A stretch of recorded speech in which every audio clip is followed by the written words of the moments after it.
Olá pessoal, tudo bem? Saudade de vocês, hein? Um longo período, né? Sem mais um episódio, mas foi um tempo necessário para que a gente pudesse não só absorver, mas colocar em prática aquilo que o Senhor colocou diante da gente, que deveria ser o assunto desse episódio. E já já vocês vão saber. Amém. Vamos lá. Deus tem falado muito conosco desde janeiro, né?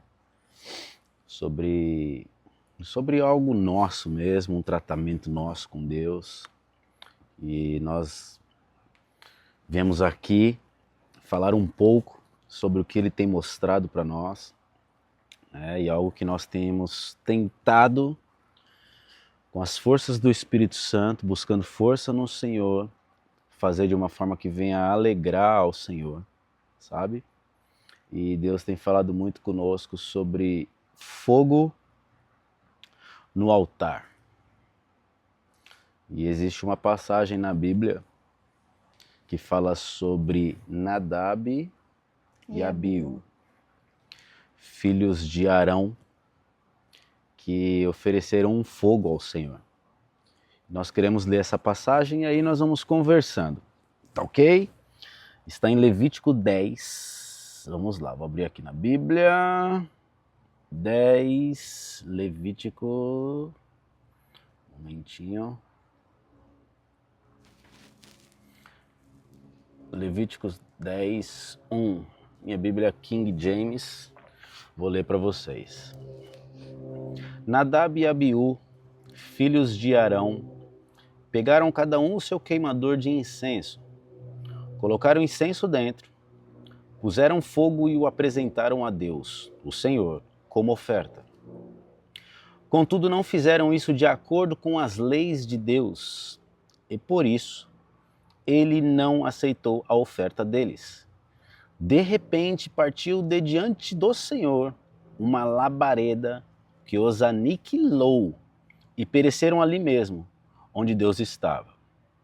3. Disse então Moisés a Arão: foi isso que o Senhor declarou quando disse: aqueles que se aproximam de mim devem honrar minha santidade, e diante de todo o povo demonstro a minha glória. Arão, contudo, guardou silêncio. Sabe, nós queremos trazer esse ensinamento sobre fogo no altar, sobre fogo estranho, aos dias de hoje. Tanto na questão ministerial, do qual a gente faz parte, como na nossa vida, no nosso dia a dia, né? O que você entende, Tatá? O que você gostaria de falar sobre o que a gente tem passado referente a isso, de fogo estranho, de fogo no altar? Eu creio que é bem interessante, né? É muito claro, né? Nessa passagem que se trata de pessoas que elas são ali separadas e ungidas para servir ao Senhor no templo.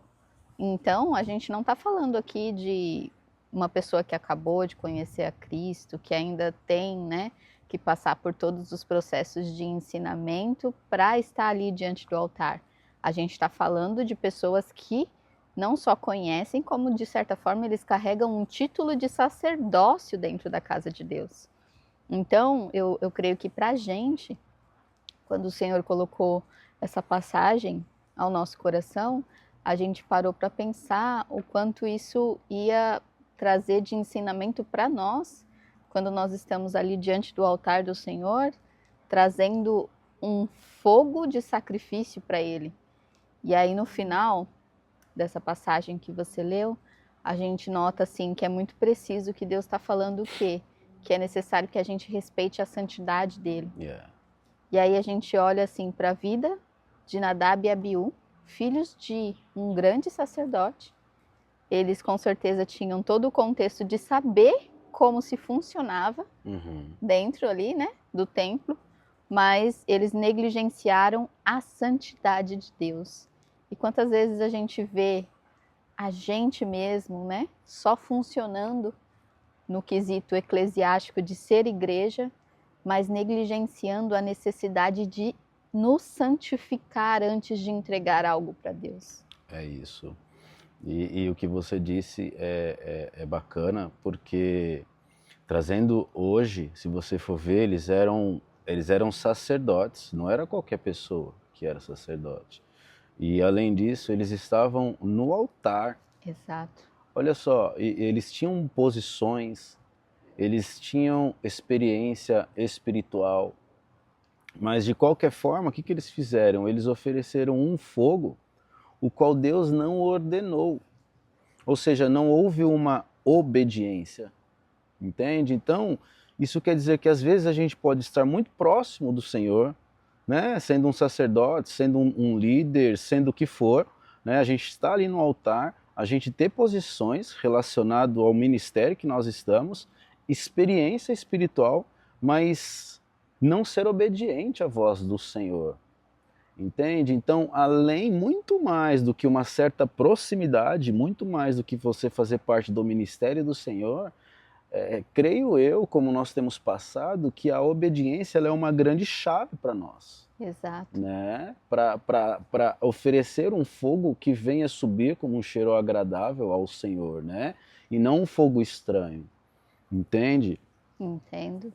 E é assim, não só preciso, como essa passagem, né, que está ali no Antigo Testamento, que ali o que imperava naquela época era a lei, Sim. né? Então o Senhor ele veio, né, com a lei, dizendo, olha, como não cumpriu com os mandamentos que foram impostos, né, para o povo separado para mim, tá aqui. Ele os consumiu ali diante de todos.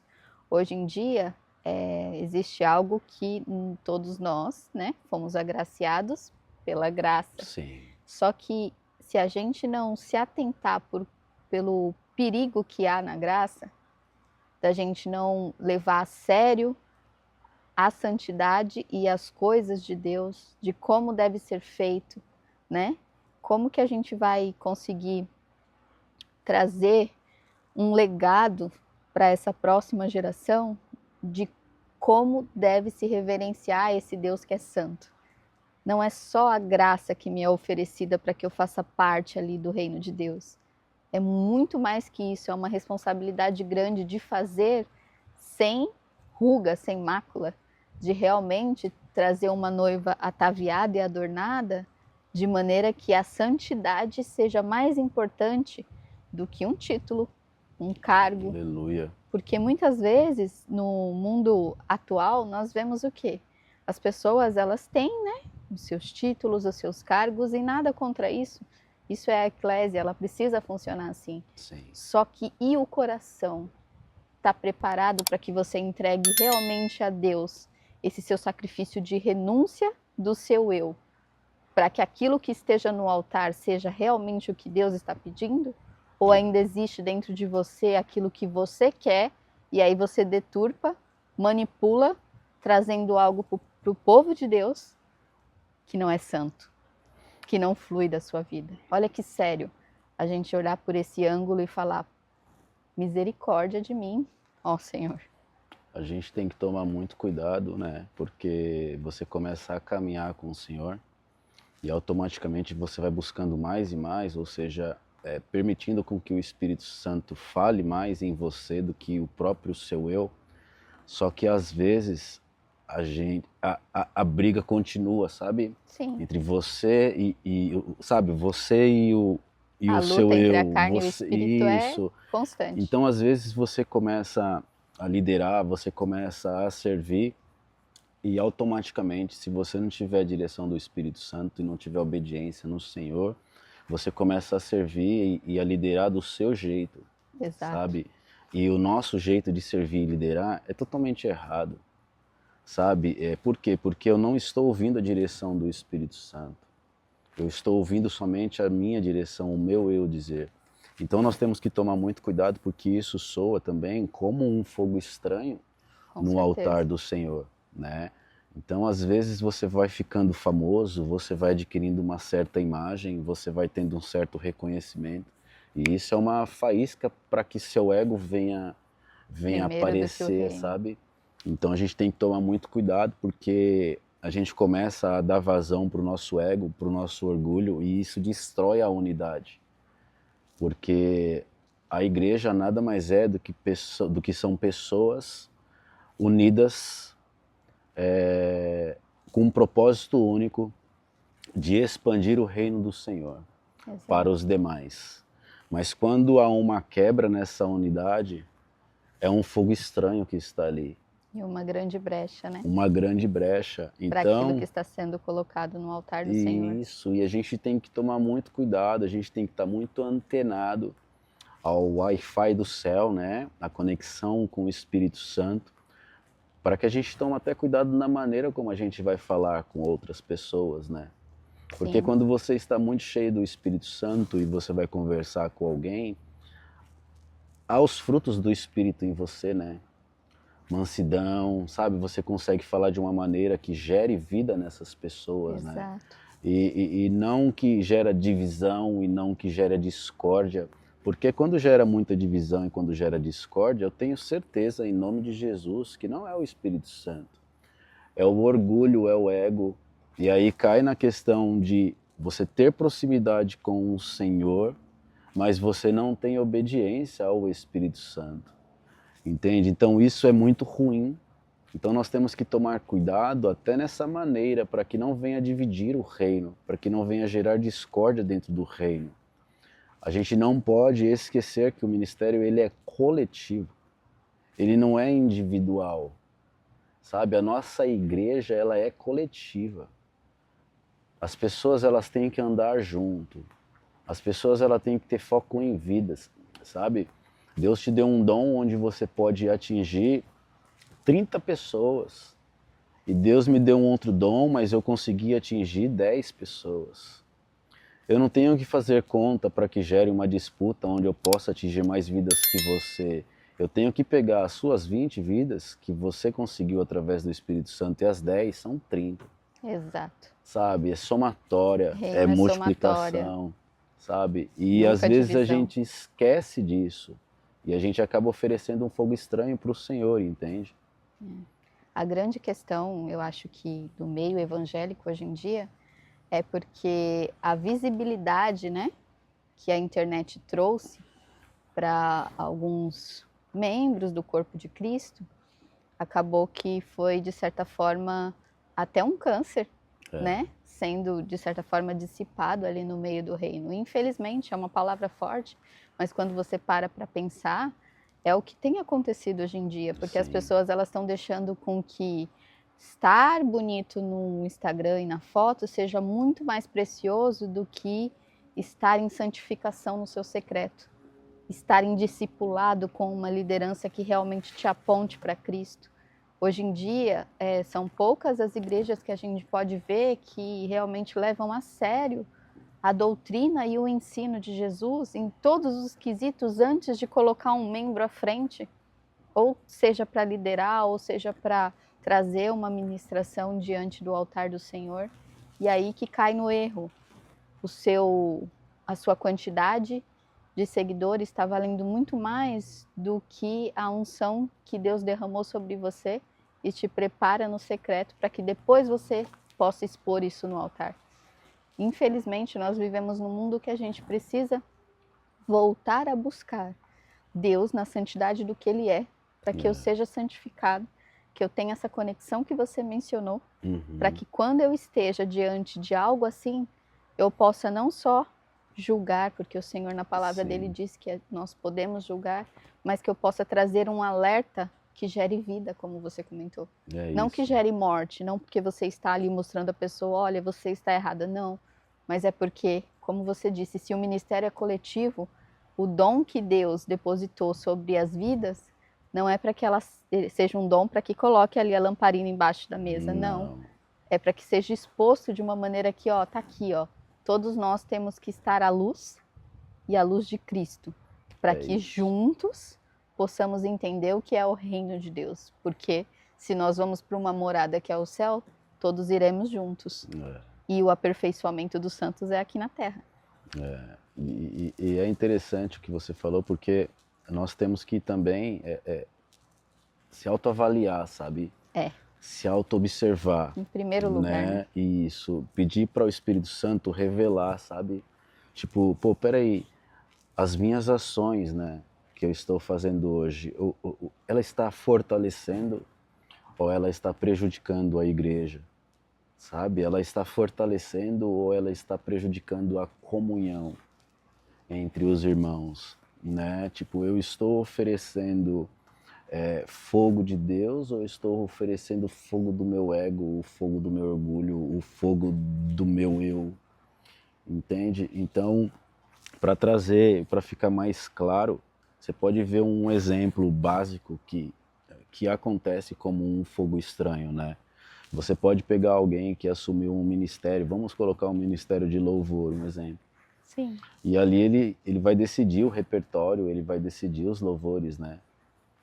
E se essa pessoa, ela decide por conta própria, sem consultar uma liderança, ou sem consultar a equipe que faz parte disso, ou o próprio Espírito Santo, sim, isso é um fogo estranho. Entende? Porque é algo que você está fazendo da sua própria vontade. E não é, a gente faz parte de uma determinada comunhão, sabe? Às vezes você pode ter um líder onde ele lidera seja uma célula, seja um clã, seja um GC, como chamam, a nomenclatura, né? Que existe, né? Não importa em si, mas um exemplo, às vezes você está liderando, mas você não mantém a unidade naquele lugar. Você não é visto como um líder a ser seguido. É óbvio que o líder principal, o cabeça é Jesus, mas eu espero que vocês entendam o que a gente está dizendo. Essa liderança, ela não mantém uma unidade, sabe? Ela somente, o que ela faz? Ela só prioriza os seus grupos pessoais, as pessoas ali, aquele cantinho, aquela panela, entendeu? Então a gente tem que tomar muito cuidado nisso. A gente está falando de nível ministerial porque a gente faz parte de um ministério. E o contexto também da palavra, ele traz isso, né? Da passagem que você leu no início. E é uma linha muito tênue, né? A questão de uma liderança. Por quê? O próprio nome liderança, né? Se a gente não tiver um nível de maturidade, compreender que o maior líder de todos os líderes sempre vai ser Jesus. Sim. Então, se um líder, ele está ali, né? Um líder cristão, o exemplo dele é Cristo. Então, tudo que ele fizer vai apontar para tudo que Cristo deixou para a gente como modelo do que havia de ser feito até a vinda dele. Agora, se o líder se apropria do fato dele ser líder, dele ter um título na eclésia, né? E ele não aponta para Cristo, mas ele aponta para si, para o seu próprio dom, para aquilo que ele carrega, infelizmente, o que ele vai gerar nos membros ou é uma estranheza, porque tem membro que hoje em dia ele mesmo decide por si só seguir a Deus no secreto, e tem aquele membro que não, que ele ainda não entendeu que ele precisa ter uma vida em secreto com Deus, e aí ele vai ser, na verdade, igual a esse, que realmente está liderando para si, e não para o reino, e não para somar, sim para dividir. Então é muito complexo e uma linha muito tênue da gente conseguir discernir isso em Deus. Sim. E não deixar com que entre ao nosso coração como uma ferida, né? Porque no meio evangélico, o que a gente mais vê hoje em dia, quando a gente vai conversar, principalmente aqui no sul da Flórida, são os cristãos que de alguma maneira foram feridos pelos homens de Deus e aí depois atribuíram essa culpa a Deus. E Deus não tem nada a ver com isso, porque infelizmente Ele está aperfeiçoando todos, e esses que, de certa forma, te feriram um dia, pode ser que nessa parte da vida deles eles não foram aperfeiçoados, mas é com o Senhor. É Ele quem vai fazer. E a gente pede, assim, para que tenham cuidado, sabe? A gente está falando porque hoje a gente faz parte, graças a Deus, estamos felizes no ministério, a cada dia buscando mais ao Senhor, né? A gente sabe também, é desafiador, nós estamos lidando com homens, é óbvio isso, assim, eu não falando por eles, mas falando por mim, que também não deixo de ser um miserável pecador, eu tenho que a cada dia matar o meu eu e permitir com que o Espírito Santo seja o meu guia, né? Que ele cresça e eu diminua. Que ele cresça sempre, mas assim, a gente sempre tomar cuidado, né? pode até acontecer, de repente você faz parte de uma mesa, às vezes você está machucado, não foi curado ainda existe uma ferida. Às vezes essa ferida só existe um band-aid em cima dela, mas ainda precisa de uma certa cura. E toma cuidado, às vezes a mesa que você faz parte, sabe, de você sentar nessa mesa e de repente você falar mal dos seus colegas, criticar seus amigos, criticar a liderança pelas costas, sabe? Isso é muito ruim, isso é uma certa imaturidade, né? Então precisa ter essa maturidade em Cristo Jesus para que evite isso, porque isso é fogo estranho e Deus ele não recebe, sabe? Às vezes você vai para a igreja para servir, mas o servir somente para aparecer, sabe? Servir somente para ser visto pelos outros, sabe? E não ter um coração alinhado com Deus. São atitudes pequenas, né? Parecem atitudes pequenas, mas ela fere, sabe? As atitudes ela fere. Onde ela fere? Ela fere a comunhão, sabe? Ela fere a igreja, sabe? Ela rejeita a santidade do altar de Deus. Então nós temos que tomar muito cuidado com isso. Sim, é um grande Entende? alerta, né? Para cada um de Total. nós, né, que tem aí a sua caminhada com Cristo, até os que estão iniciando essa caminhada, acabaram de conhecer Jesus, estão aí no fogo do primeiro amor. Tenha essa sede, mas também traga uma razão, né, para essa sua fé, de que você precisa sempre buscar a maturidade dela, para que você não caia na bobagem de um dia ser ferido por um homem e atribuir isso a Deus, como eu mencionei agora há pouco, porque muitas vezes nós que temos a experiência disso, a gente se permite, né, ser ferido. E no se permitir ser ferido é porque a gente colocou a expectativa em algo que não tinha a ver com Deus. A nossa expectativa, ela precisa estar tão conectada ao Senhor que quando a gente olha para outro ser humano, mesmo que carregue um título do reino, como a gente gosta de mencionar, a gente possa olhar e submeter à misericórdia de Deus. Eu não estou falando aqui para vocês como se fosse uma coisa simples e fácil de fazer, porque não é, né? Nós somos seres humanos, nós olhamos, nós conseguimos ver, discernir e julgar, só que o mais importante é conseguir submeter pela misericórdia de Deus e falar: o Senhor é quem vai tratar. E uma coisa que eu acho muito pontual para mencionar também é sobre o profeta Natan. O Gui estava comentando aqui sobre todas essas mesas, que muitas vezes a gente pode se assentar nelas e mencionar sobre algumas coisas que estão acontecendo no nosso meio eclesiástico e cair no erro de só ficar nisso. E aí o profeta Natan, ele vem de encontro, né, a nós para nos mostrar a maneira correta, né, de se posicionar quando a gente vê algum erro que a gente considera erro, que a gente colocou debaixo da palavra do Senhor e identificou que tem alguma coisa de errada. A pessoa tem um cargo de liderança, então o que nós temos que fazer? Nos submeter à mesma unção do profeta Natan. Chegar diante de um governante como era Davi e falar: ó, o que você acha de uma história assim, assim, assim? Como foi o que o profeta Natan fez? E aí no fim da história, ele disse: pois é, mas o Senhor me disse que esse é você. Foi você que fez isso. E que tenham governantes, né? Pessoas que carregam liderança, que tenham o mesmo coração de Davi, que é o coração segundo o coração de Deus. Que eles possam falar: Senhor, eu pequei contra ti. E buscar novamente essa santidade, que é o assunto principal dessa ministração. Buscando essa santidade, tudo se põe no lugar, as coisas se ajustam. E aí sim, a gente vai viver o reino. E assim, lembrando que o fogo no altar, o fogo do altar, ele é um privilégio para nós. Só que esse privilégio, ele requer uma certa responsabilidade. Muita. Sabe? E a gente falando aqui sobre Nadab e Abiú, a única coisa que ele nos lembra nesse exato momento é que Deus é santo. Deus é santo. Nós servimos um Deus que ele é santo. Sabe? Então assim, obediência. Reverência pela santidade de Deus. Santidade. Comunhão. Secreto. Isso fortalece a presença de Deus entre nós. Se não haver isso, não tem como você fortalecer uma presença de Deus.